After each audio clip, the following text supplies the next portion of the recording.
Welcome to the January 2024 edition of City Connection. This live TV program brought to you by the Grand Rapids Community Media Center connects you with the latest from City Hall and beyond. I'm your host, Allison Donahue. Today we're joined by City Clerk Joel Hondorp, and in the second half of today's show, we'll open the door for your questions and comments from you all at home. To participate, email us at cityconnection@grcmc.org, tweet at GRTV Access, or comment on the GRTV Facebook page.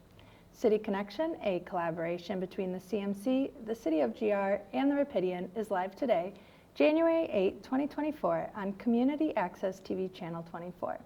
Welcome, City Clerk Joel Hondorp. Thank you for coming to our show today. Allison, it's great to be here today. Yeah, excited to have you. We have a whole long list of questions, and I know that we've got questions from people at home, so we're excited to pick your brain a little bit. I know after a tumultuous 2020 election nationwide and some of the elections following that, I think more people became familiar with their city clerk, at least became aware that there is a local person overseeing their elections. But elections are only a piece of the work that you do, although a big piece, and we'll get more to that later. But can you walk us through your everyday roles and responsibilities as the city clerk? Sure. So every day is a little bit different. I think everybody who sits in the seat will say my day is different every day. Mm-hmm. However, the city clerk's position, probably my most visible spot is working with the mayor and the city commission. So if you're watching those city commission meetings, if you look to the mayor's right, I'm usually sitting next to her, assisting her through the meetings. Our staff works closely with the executive office, the city manager's office, in the preparation of the city commission meetings. And then when the city commission meeting is over, the city manager's office takes it up until city commission day, and then after city commission day, we take it from there to do the official proceedings and the archiving and all the stuff that has to go on after a city commission meeting. But my role there is to assist the mayor during the meeting, make sure we're working through our standing rules and Robert's Rules of Order, and then I run the 3-minute clock. So during the public comment time, and you see that 3-minute clock, that I get to, every 3 minutes I get to push that little button. And then other things that we do in the office, the clerk's office is a staff of 11, including myself. And so we're doing those official proceedings. We're also a passport agent, so you can get your, we're a passport agent, so we can work through, help you with your, doing your passports if you're gonna go traveling. So you can fill out your paperwork, we help you make sure it's all done properly, and then we send that to the Department of State on your behalf. We have a bunch of notary publics, so if you need to get something notarized, you can come to our office and do that as well. We also are in charge of business licensing, so we don't license every business in the city, but select ones that may have some public safety type things that go with it. Think of liquor licenses. The hot new thing is cannabis, so we've learned a lot about cannabis over the last few years, so we license those. Food trucks, food carts, indoor assemblies. So think of wedding venues, a movie theater, those type of things. And then the one pedal pub that we have as well. Oh, cool. So basically, if you want to start a business in Grand Rapids, they'll eventually talk with you or someone. But potentially, it depends on what the business is. Okay. But if you might need a license. Yeah. And then the other thing is, and I know you want to talk about archives a little bit later, but we have 2 staff members who work at the community archives. Cool. Well, we can get right back into this. Can you tell us a little bit more about what the City Archives and Record Center is and what people can get out of it? Yeah, so it's really a full community archives center. It's a great collaboration between the Grand Rapids Public Museum, City of Grand Rapids, and Kent County. And so there's different parts in the floors. It's over by the old museum there, and it's now attached. Now there's the new museum school attached to it. So you have the Grand Rapids Public Museum has a couple floors in there with a lot of their collection that you don't see at the museum. They have it behind the scenes, so that's kind of fun to see sometimes. And then we also have all of the city archives going back to when the city was a village before 1850 when it became a city. Mm-hmm. We have all those hand written minutes. The clerks in those days had much better handwriting than I have. I'm so glad that we work in a word processing day and age instead of the handwritten minutes. But some of those minutes are just immaculate handwriting, and a lot of those documents we have to wear cloth gloves in order to touch them because they're so fragile. And we've been working on updating those records into a searchable, so typing them up. Or keyboarding them in, sorry. But getting them so that they can be searchable so we can find that information without having to touch the documents over and over again. A lot of other property records there, old tax records. So there's a lot there. The county archives are there as well. And then we also do GRPS's archives as well.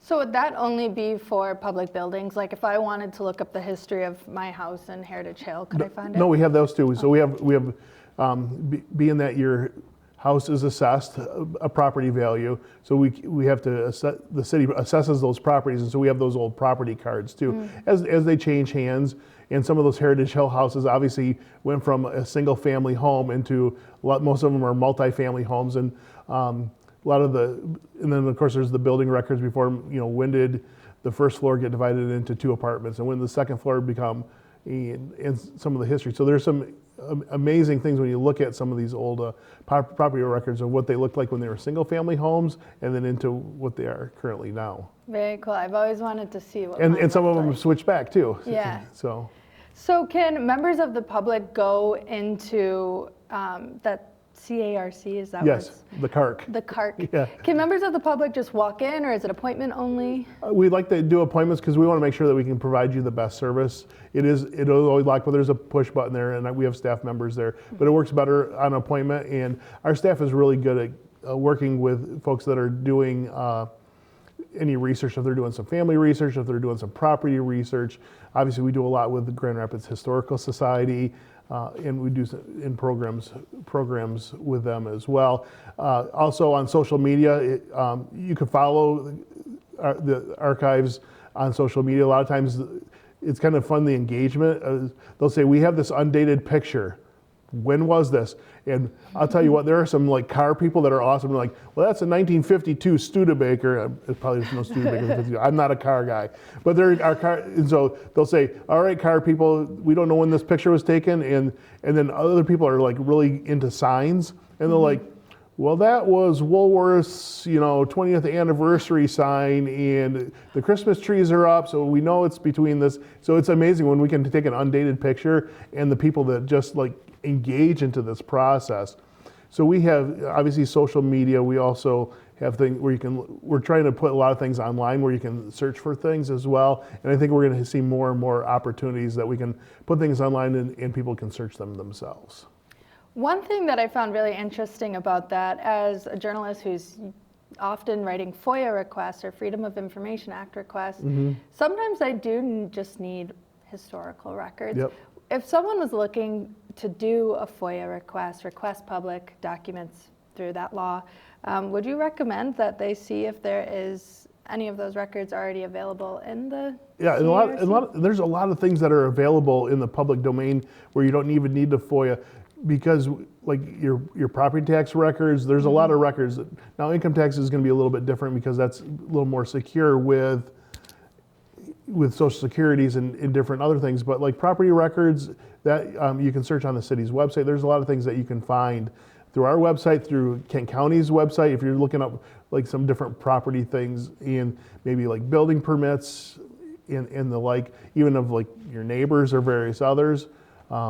There's a lot of stuff that you can find. So maybe it's best to go look online before you go through a potentially expensive FOIA process, because we do, if we can answer the question quickly, we will, but sometimes it does take that freedom of information request because there's some sensitive things that need to be redacted, in other law type things, and we do charge for the time and effort that it takes to provide those. So there might be just an easy way to find that one thing you're looking for. Right, so save yourself the time and money and visit the City Archives and Records Center. Cool. We also have an election coming up We have 3 of them. Yeah, it's going to be a big election year, so excited to have you here so we can pick your brain. We have something new that people are excited about. So after voters statewide voted to approve Prop 2 in 2022, Voters in Grand Rapids can now vote at the booth before Election Day. Can you provide an overview of the early voting process in Grand Rapids and what that means? Yeah, so in Grand Rapids, we're going to have early voting at 3 sites for the February election. The first one is going to be at St. Peter and Paul School. That will be in the first ward. Grand Rapids Public School University up on Fuller in the second ward, and at Ottawa Hills High School in the third ward. But any voter could go to any one of the sites. So you don't have to go to the first ward site. So let's say you live up on the west side up on the hill, and you work over by Ottawa Hills High School. You can go to Ottawa Hills High School to vote. You can go to any of the sites. We'll have ballots there. It'll be open over 2 Saturdays and 2 Sundays. So it'll be starting Saturday, September 17 through February 17 through Sunday, February 25. We'll be open usually 9 to 5, except for the Tuesday and Thursday in there. We'll be open from 11 to 7. All of this is on our city website, so don't think you have to write all it down. Just go to our website, you can find that information. And what will happen is for the voter, it'll feel very much like just going to your precinct. You're gonna come in, you're gonna fill out a voter application, you're gonna show us your photo ID. If you don't have your photo ID with you, you fill out an affidavit stating who you are on the back side of it. We'll look you up in the e-poll book computer. What will be different is we won't have all the ballots printed. So we have a ballot on demand system, so we will put in a code and it will print your ballot. So we don't have to have all this extra ballot stock laying around. So it'll print your ballot, you'll vote your ballot, and then you put it in a tabular. So it's gonna be very similar to Election Day. What is different for this process is the e-poll book, the laptop computer will be live with security. Because we wanna make sure that a voter doesn't accidentally turn in their absentee ballot or do something, vote twice. So we want to make sure we're securing from someone voting twice. So as soon as someone votes early, it goes into our qualified voter file, which is the state voter file, so we will know. And then also you can't, change your address or do anything else after that day. That way we know that your vote is locked. Also at the early voting site and on your precinct now, you can bring your absentee ballot in. So it's kind of like a hybrid vote from home, vote in person type thing.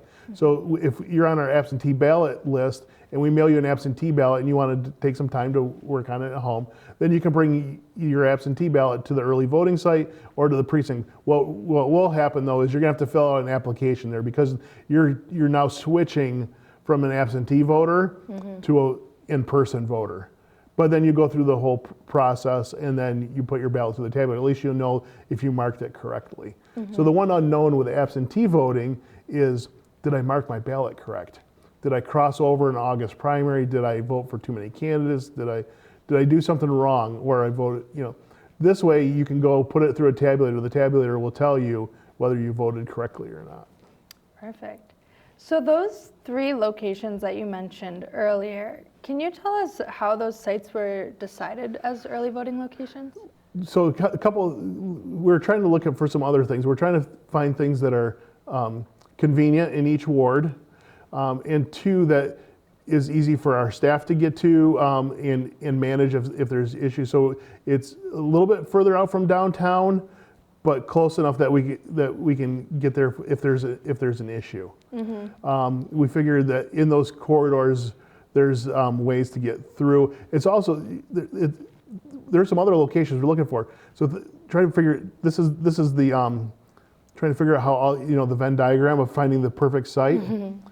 Available for 9 days over weekends.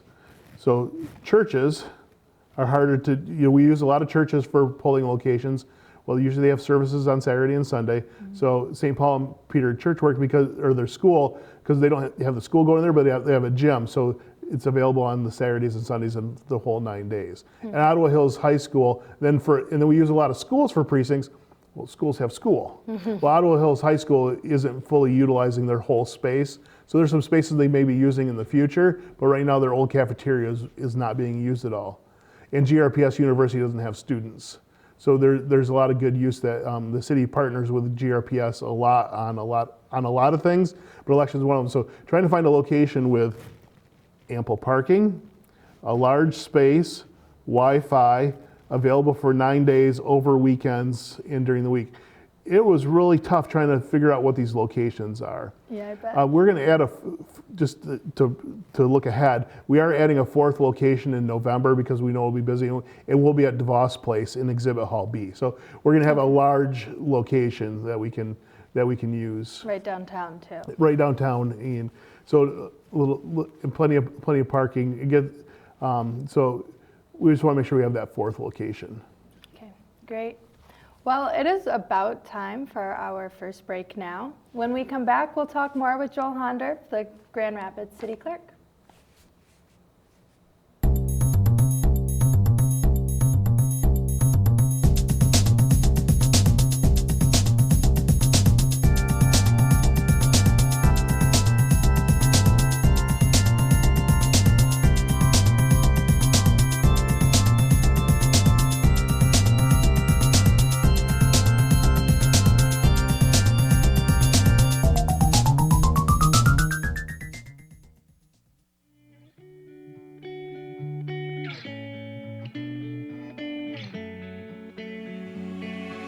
For over 30 years after humble beginnings as a public access TV station, the Community Media Center has grown to be an active, multi-platform media and technology assistance organization, encouraging and enabling our community to push their creative boundaries. We power a variety of resources, including a music-centered community radio station, WYCE, a community venue with stage and screen at Wealthy Theater, citizen-driven journalism with the Rapidian, a web development team empowering local nonprofits, an education department that trains and broadens students' minds, and a free speech public access television studio, GRTV, where it all began. By introducing audiences to new voices and ideas, we enhance community engagement and create connections between artists and audiences, enriching our city's cultural offerings. We empower and collaborate with platforms and resources accessible to all and used by all. Every free democratic society depends on media, accessible to the community and uncensored by government. The Community Media Center continues this work for the media landscape of today and tomorrow. These platforms and services empower our neighbors to tell their stories and explore the richness of culture that Grand Rapids has to offer. Connect, discover, learn, create, and share. The Grand Rapids Community Media Center.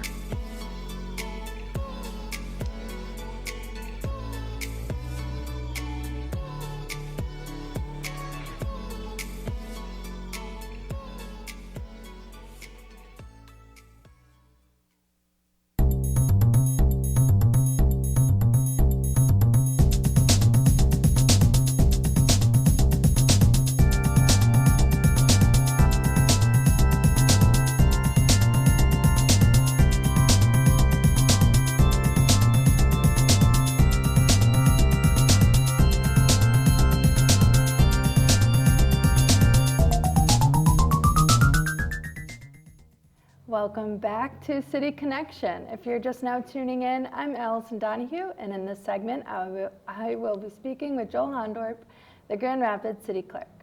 Remember, we're streaming live at therapidian.org and on GRTV's Facebook page. You can also catch rebroadcasts of the show throughout January on cable GRTV's Channel 25. Welcome back to the show, Joel. Thanks for sticking around for the next couple questions. So we were talking about early voting before we cut to the break. I wanted to ask, before we switch topics again here, but to more election questions, of course.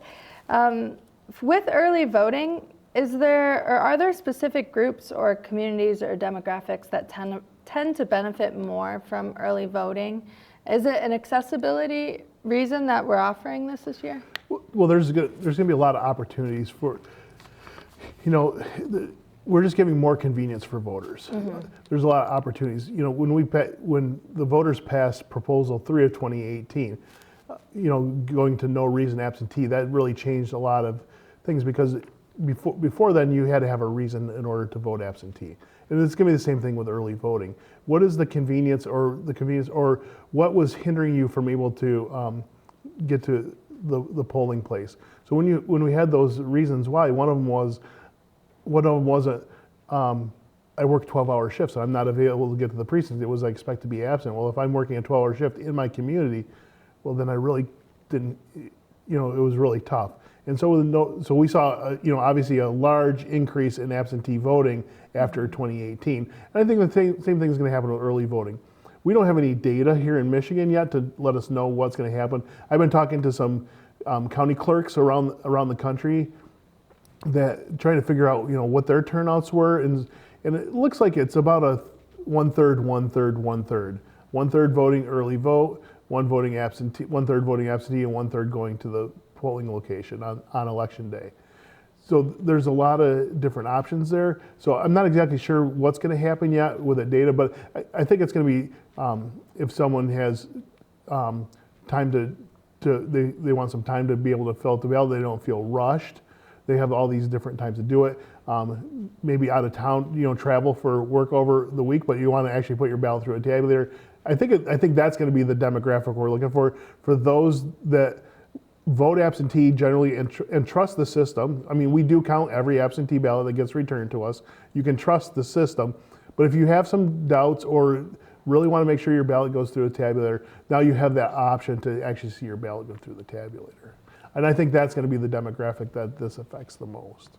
And some people like to fill it out at home and then see it get checked through or Correct. passed through the machine, and that works too. So I know we've talked about it quite a bit. The difference between early voting and absentee ballot voting then, or absentee voting. You don't have to have a reason then for early voting either now, correct? No, correct. You can just go in. If you're a registered voter, you can vote early. You have that option. Perfect. Or you can request an absentee ballot. And they count the same. So. They do. Perfect. So for this election coming up next month on February 27, which is a Tuesday, what are all of the options voters have for casting their ballots again? So this election is very confusing for voters, and we get it. But this is how it's written in state law, that a voter must choose a Republican or a Democratic ballot, or a third option if one is available. So for example, in the city of Grand Rapids, part of the city of Grand Rapids is in the Kentwood School District. Kentwood Schools has a millage vote. So if a voter is like an independent voter and doesn't adhere to either party, they can vote they can get a ballot that just has that Kentwood ballot on it. And the Republican and Democratic ballots will have that on there as well. The reason why this is a little bit different, because when we think of like an August primary, when you have both parties on there, you can just vote in one lane, one side or the other side, you just can't cross over. This one is a little bit different because what we're doing here is we're part of like 50 different presidential primaries going on. And not every state uses a primary. Some use caucuses, some use conventions. We're gonna start next week, which is hard to believe, a week from today in Iowa for their caucuses. So that's only party people that are going to select sites to go vote for candidates. So remember, we're not voting for people, we're voting for allotment of delegates. So there's so much to this. And what you're gonna have is, that's why you have to ask for a Republican or Democratic ballot, because you're selecting the allotment of delegates to the national conventions that happen next summer for each of the major parties. And so the question becomes, well, I'm an independent voter, I don't adhere to one of the parties. Well, you can still participate in this process. You just have to choose a Republican or Democratic ballot. And it doesn't register for any party. Michigan is not a party registered state. It does not make you a member of the Republican Party, it does not make you a member of the Democratic Party. You're just making a presidential preference. Gotcha. Perfect. So and we've had a lot of calls. So we've had absentee applications go out and a presidential preference form for our permanent absentee ballot voters now. And they're like, well, I've never had to do this. Well, yes, you had. Over the last basically like 10 election cycles, you've had to choose a Republican or Democratic ballot. Yeah, I was going to ask, has Michigan always handled our primary elections that way? Yes, ever since they became a primary state. It's basically happened during the Ford presidency of the 70s when it went from conventions and caucuses to more Democratic lower D process of direct voting rather than in caucuses or conventions. Could you give us a overview of or an update on voter turnout from the last couple of elections and what we might expect to see in this upcoming Usually year? for this February or this presidential preference primary, it's about 30% turnout compared to like a gubernatorial elections, usually like in the high 50s, and a presidential elections in like the low 60% range. I think in 2016 it was 66% turnout, and in 2020 November it was 63% turnout. So yeah, you have a large range. You know, this GRPS election we just had was about 16%. Okay. So it varies, but what we do see is that it stays pretty steady of that turnout. Does the city set goals for itself on voter turnout numbers? We don't, only because we don't know how many people want to engage, what the different elections are going to be. We leave get out the vote to the parties and the candidates, and we're there just to make sure that your ballot is marked or is tabulated properly, that you get your ballot. And so our goal is to make sure that every eligible voter has the safe and secure way to cast their ballot. Okay. So we leave voter turnout. Now, we may work with some community partners in some other areas to make sure we get better information out, so people understand the process. And and there's a big difference in turnout between different precincts. We might have in a general November election, some precincts close to 80% and others that are like at 30%. Mm-hmm. So it has changed, but then we also have people that are communities that are very mobile too. So they have moved and they haven't changed their voter registration, so they're still on the voter rolls, but they haven't voted even in their new locations. And we have some 2024 is a little bit different for Grand Rapids because we are now voting for our mayor the same year that we vote for president. Yes. Can you explain why that change was made and maybe what difference it could make for voters? Yeah, so what happened was, so we've had odd year elections for the longest time in the city of Grand Rapids. There is a law that says that cities may change it to an even year. There was a citizens group that put out, when got petitions, they made 2 charter changes. One of the charter changes was basically highly requesting the city commission to pass a resolution to move to even years, which they did, and it passed by a good margin. And the other charter change was a candidate can't get over, a city candidate cannot be automatically elected in the August primary. So in the past, if let's say you had 3 or 4 candidates and you had a primary race and you got over 50% of the vote, you were automatically elected. Now that has changed, that the top 2 vote getters in August, whether you get 50% or more or not, you move to November. Okay. And it all depends on if we have an August or November election as well. So if 2 candidates file for mayor, there will not be a contest on the August ballot. It goes right to November. That's what we had a lot for the city commission races last year, in 2022 for commissioners. And that's because the mayoral race is nonpartisan, so you don't necessarily need a primary election for. Correct, because it's nonpartisan. Correct. Perfect. All right. And maybe one last question before we go to break. So I know something that's been in the news a lot is that a Supreme Court in Colorado ruled last month that President Donald Trump would not make it onto their primary ballot. I heard murmurings that they were having a similar conversation here in Michigan, but I was wondering if you could give us an update on where that landed, and will voters see Trump on the ballot next month? So they will see him on the ballot because the ballots were delivered today. So I actually have the ballots. Nice. So in a safe and secure location. Of course. And so yes, Donald Trump is on the ballot in Michigan. So Secretary Benson basically said early on, she said, I have no legal right to remove any candidate from the ballot. And so the lawsuits went through and the Michigan Supreme Court said they were not going to hear the case. When I talked about earlier, we talked about 50 different contests. Well, there's 50 different rules on how these primaries work as well. And in Michigan, it says the Secretary of State will put on the ballot the names of candidates who are commonly being talked about in the national media. So and then after she puts out her list, she gives the list to the state Republican Party, the state Democratic Party, and then they can add candidates on too. I think the Republican candidates added one person on, Democrats didn't add anybody else on. And then there's like 4 days afterwards, there's a portion of time after that list comes out that someone can remove themselves, and a Republican candidate remove themselves from the ballot. Okay. So the ballot's set now. Donald Trump is on the ballot in Michigan. And so you see all these lawsuits and stuff that are going on in other states, but they have different rules on ballot access. Some states you have to have petitions. Some states it's the Secretary of State. I'm not sure what they all are, but they're all different. So it used to be all news was local, everything was a local. Well, now we've switched how we talk about elections, because now all elections are national, because we're looking at a lens from Colorado, from Maine, from Maryland, from Texas, and we have to look at what our laws are here in Michigan.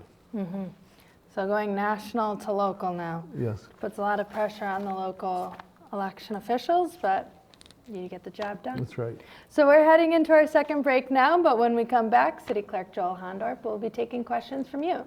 To take part, send questions or comments to cityconnection@grcmc.org, tweet us at GRTV Access, or comment on the GRTV Facebook page.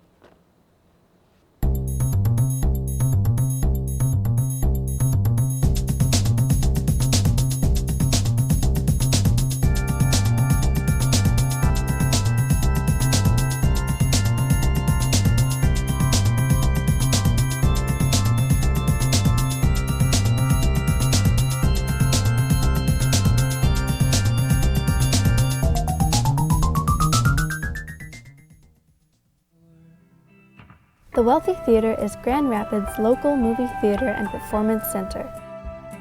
Since 1998, it has been a host to nationally touring music groups, local theater performances, and a variety of community events. Today, the Wealthy Theater is not only a landmark community treasure with historic significance, but a pioneer in the infusion of technology and traditional theater. Underneath the elegance and classic sensibility that defines Wealthy Theater, there is a matrix of new technologies. The theater is completely digital and outfitted with cameras and microphones for concerts, theater and comedy troupes, speakers and lecturers, and so much more. Experience all that Wealthy Theater has to offer. And bring a friend. Be surprised by the Wealthy Theater.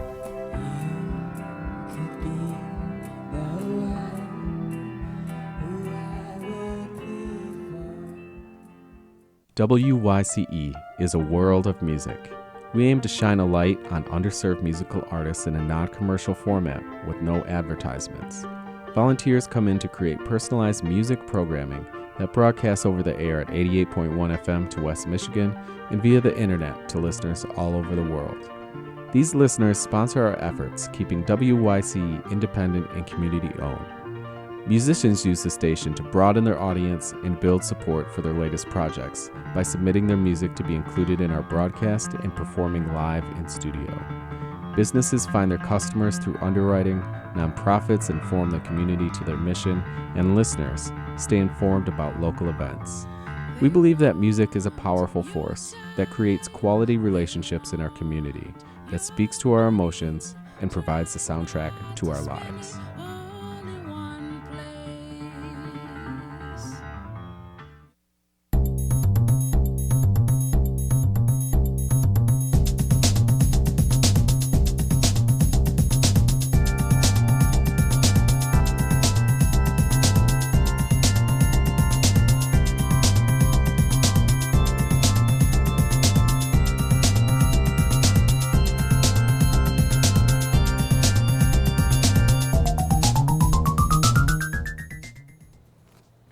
Welcome back to City Connection. I'm here again with City Clerk Joel Hondorp to take some more questions from viewers like you.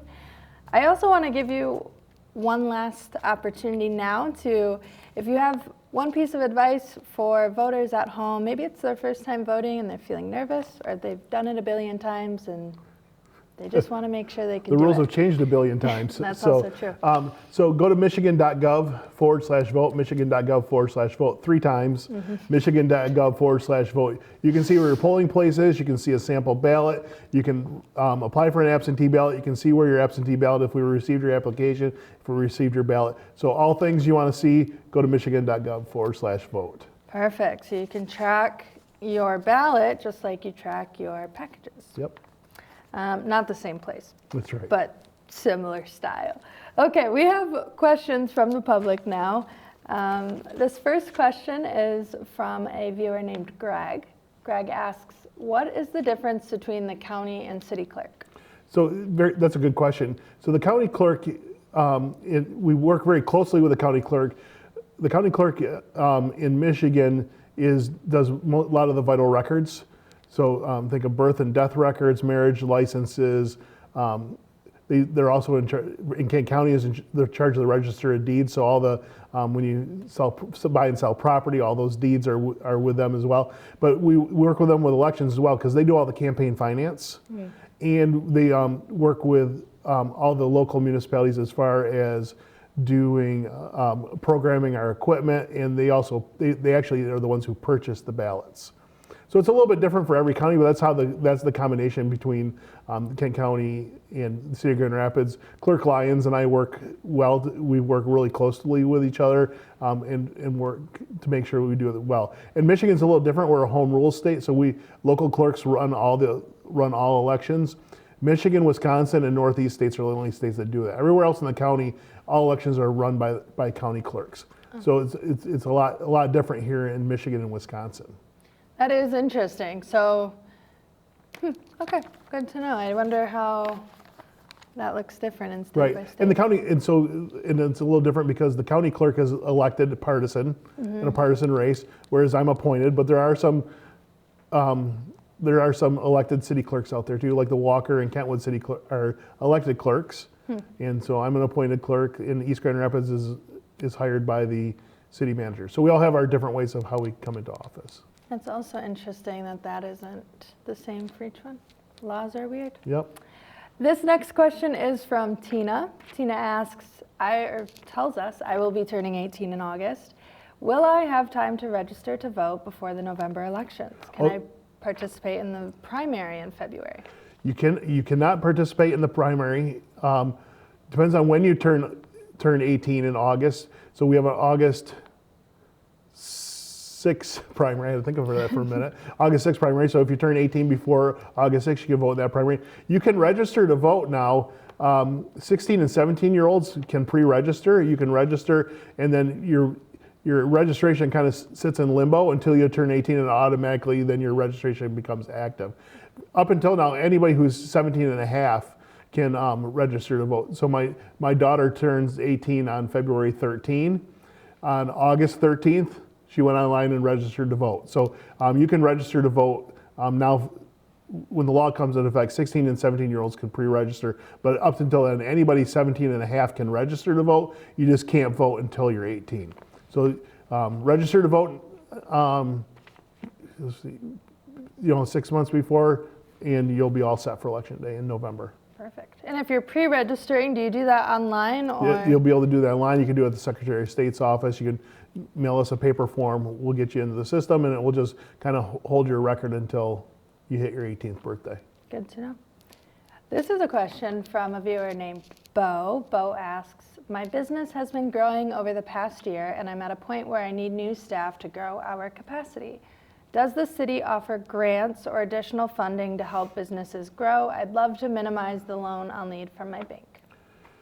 It all depends on the business and what it is. That would be a question you could call our economic development company. So call 311 and ask for economic development, and they may be able to talk about what different options are out there. But it depends on what kind of business and what the prerequisites for some of the grants and start gardens and various things that are out there. So 311 is a good place to start for that. For almost anything in the city of Right. Grand Rapids. Another question, does the city have any resources to make sure we are in compliance with local regulations?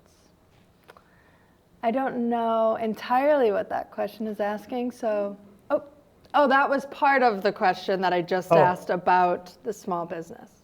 No, it's a separate one. Getting all confused here. We'll skip it and come back to that one, Well, 'cause I think it's another just quickly, I mean, we do there's lots of compliance checks on everything that we do. Obviously, we're audited, elections are audited by the state and the county, so we do election audits. And I know there's all other things that other state and federal like entities will come back and audit based on whether we're assessing property properly, if we're doing income tax properly. There's other audits and checks and balances for all the different rules and regulations the city does. Okay, so if someone does want to know, make sure that they're in compliance with local regulations. Yeah, they can check. Depends on if it's with like a rental order. We have a whole code compliance. Okay, perfect. So visit the website Yep, or call 311. or call 309. Okay, perfect. We got that one solved. Let's see if we can do more. That's right. Tanya wants to know, my family recently lost our home. We've been in a shelter for the last 2 weeks. So many places were closed over the holidays, it has been hard to find resources.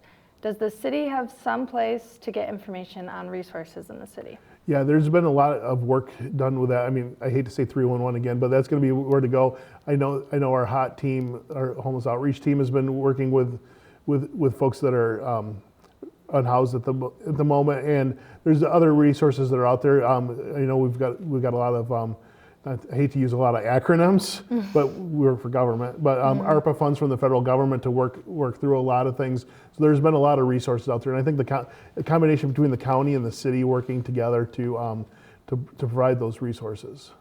Cool. So maybe turn to 311 for that one too. See if there's any resources, or the HOT team, which is the homeless outreach team. Right, and that can be accessed through the city's website. Correct. Perfect. Okay. Question from Paul. Paul asks, says, I live near the south side of Riverside Park, and it has always surprised me that there isn't a bus route down from Monroe past the downtown area.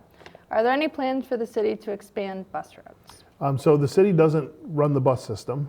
It's run by a 6-city. I mean, we're part of it, but it's a 6-city authority called. It's the ITP, but most commonly known as the Rapid. And so they have their own board of directors. So you'd have to reach out to the Rapid to reach out for additional bus services. So the city.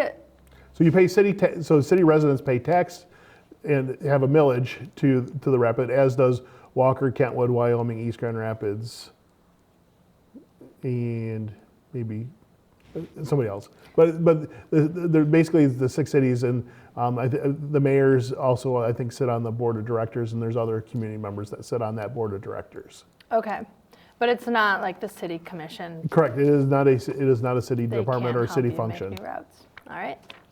One last question, and this question is from Todd. Todd says, I live in the Creston neighborhood, and last week I noticed some construction on my street. The house doesn't really match the other houses on my block. Are there zoning regulations about this? It all depends on the neighborhood association. Obviously, it's a little different for those that live in Heritage Hill. They know that there are historic designations and things that you have to do in order to, but it all depends on the neighborhood and what that is. So it generally no, depends on, would be the answer for most neighborhoods, unless it's a specialized neighborhood like, say, Heritage Hill. But if you live in Creston neighborhood, you can use your local neighborhood association, which there is one in Creston, and that might be a good place to find an answer to that question. Well, thank you so much. We're about to head into another break, and when we come back, we'll be taking more questions from the community. Thank you.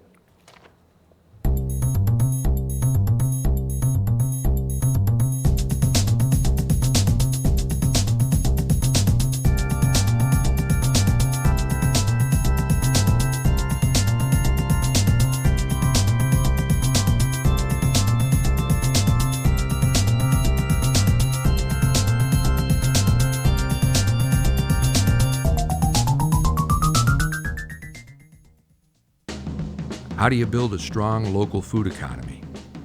Meet Chris. Chris is opening Osteria Rosa, a locally sourced Italian restaurant in a building brought back to life by 616 Development. but he doesn't know any local farmers to supply him with food year-round. This is Melissa. Melissa runs the Fulton Street Farmers Market and publishes a long list, even in the dead of winter, of available produce, meats, bakery goods, and more on the Rapidian. This is Amy. Amy wants to do more to support the farmers and her local food economy. Amy talks to Melissa, who introduces her to farmers at the Fulton Street Farmers Market, and Amy, in turn, publishes their stories, also on the Rapidian. Chris hears about the Rapidian and now has access to a local grocery list and information that he needs to make connections with local farmers. He feeds his patrons with local food year-round. Connections multiply. Meals are shared. A stronger local food economy is built.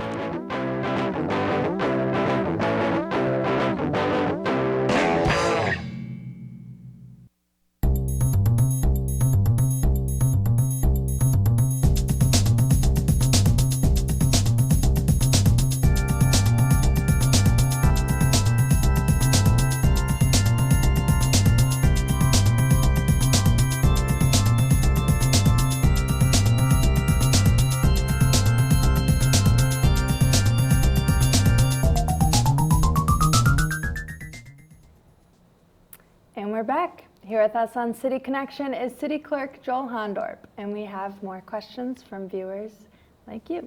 Let's get into it. So our first question is coming up. How are you doing? I'm doing great. And still enjoying yourself on the show? It's fantastic. Great. Okay, that's what it's all about.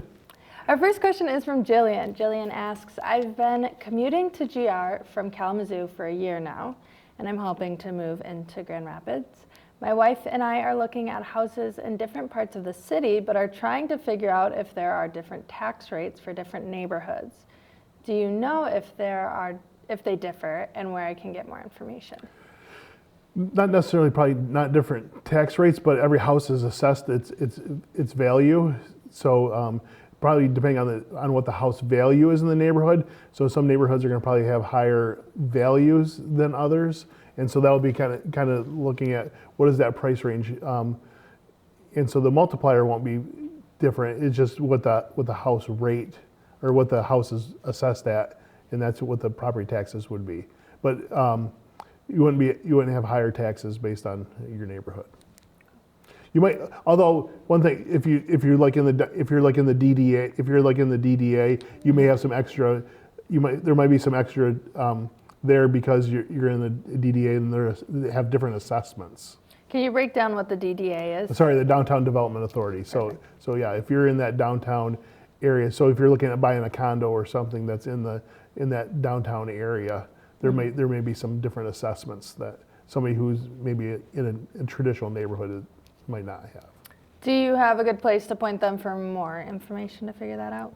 Probably to our website, or they could probably ask the assessor's office or the city treasurer's office. Cool. This next question is from a viewer named Mike. I just got engaged. Congrats, Mike. And I'm trying to figure out all the details. Our plan is to go on our honeymoon right away. Is there a window of time we have to submit the paperwork after we're married? Oh, I thought he was going to ask about a passport because they're going to go someplace cool for their honeymoon. I was ready. That's not where I thought the question was going to go. But go get your passport. It takes if you need a passport, it does take a while for them to process. So make sure you do that as well if you're going to go someplace cool. But if you're going to Traverse City or something, then you don't need a passport. But anyway, yeah, there is a certain time frame. We don't do marriage licenses. The county clerk does. But I know there is. There's some time frame, I think it's within 10 days, I think, after the wedding that paperwork has to be back to the county clerk's office. Okay, good to know. So that's county clerk, but if you are looking for a passport. So accesskent.com. Cool. So ACCESS Kent.com is their website. Perfect. This question is from a viewer named Allison, great name. Could you give us a brief rundown on same-day registration? What do people have to know if they're registering to vote on the same day that they're casting their ballot? You sure you didn't put that question in yourself? I know, it sounds like something I'd ask. It does sound like something you asked, and very specific. No, same-day registration was put in with Proposal 3 of 2018. I always make sure I have the Proposal 3 of 18, Proposal 2 of 22. So proposal 3 allowed for same-day registration. Before that, you had to be registered to vote 30 days before election, or you weren't able to participate. So now, up until 15 days before the election, you can register online. You can go to the Secretary of State's office. But in those last 14 days, so we call same-day registration is actually same day all the way up to 14 days. But as long as you are to the clerk's office by 8 o'clock or in line at 8 o'clock on election night, you can register to vote. Not only just register to vote for the first time, but also change your address. If you moved in the last year or so and you want to register to vote and change that address, there's no reason why. I mean, we have the option. The option is there. For some reason, you weren't able to do it. Get it.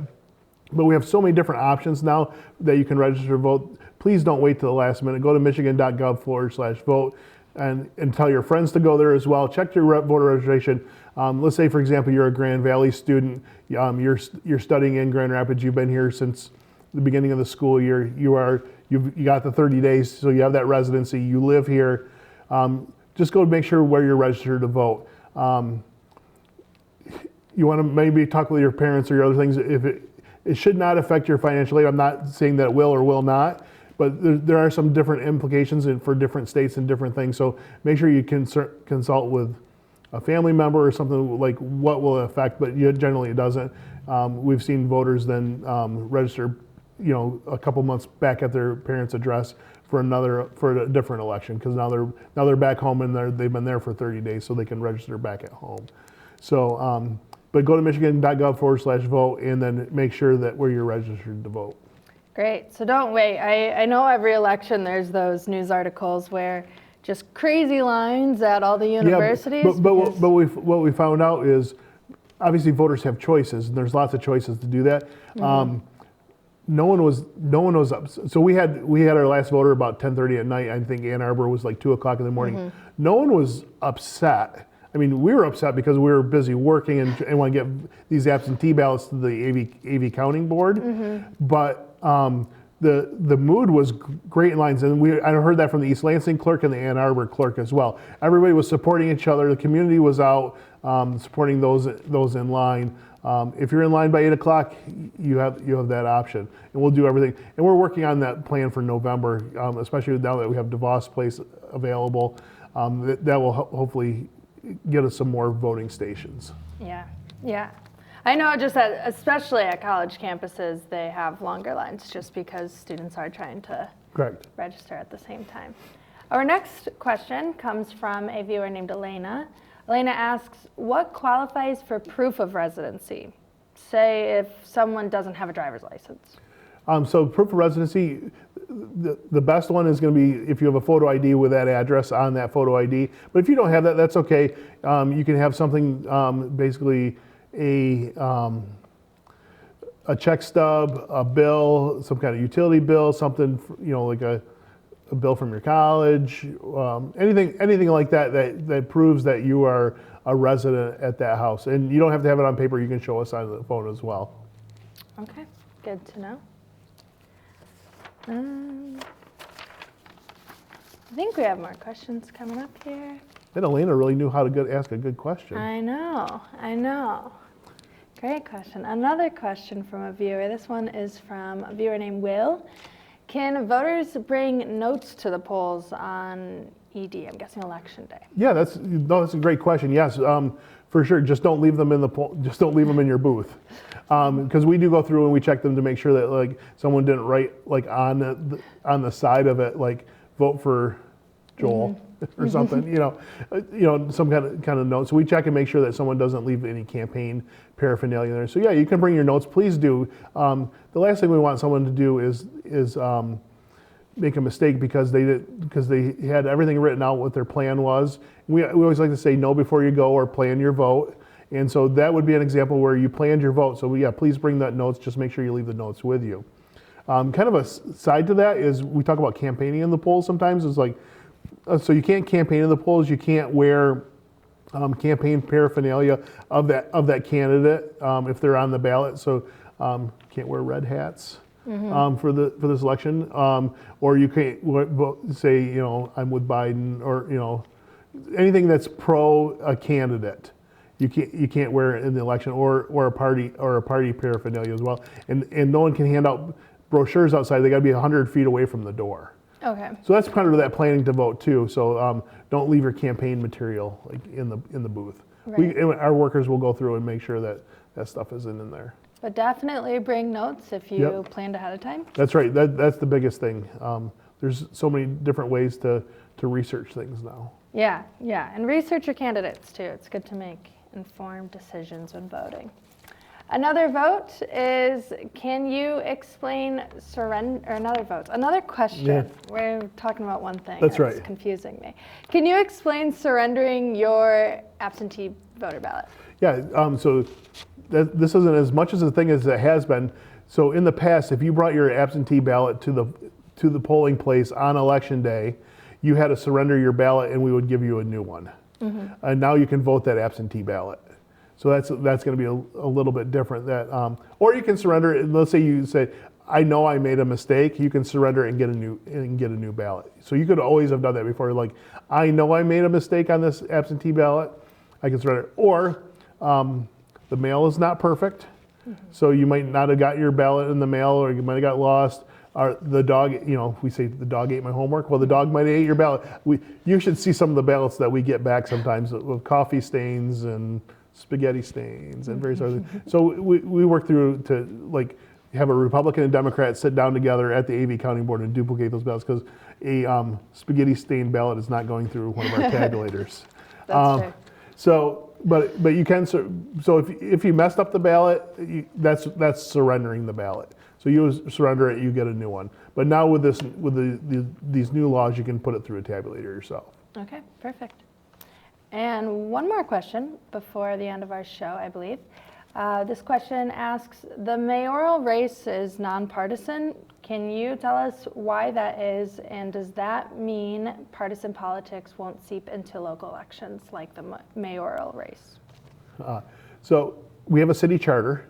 So every city gets to decide how their government's going to be formed. So the city of Grand Rapids has a manager, council form of government.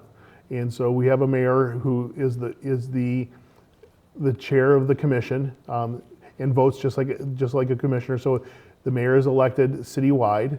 The city of Lansing mayor is a strong mayor form of government and only votes as a veto.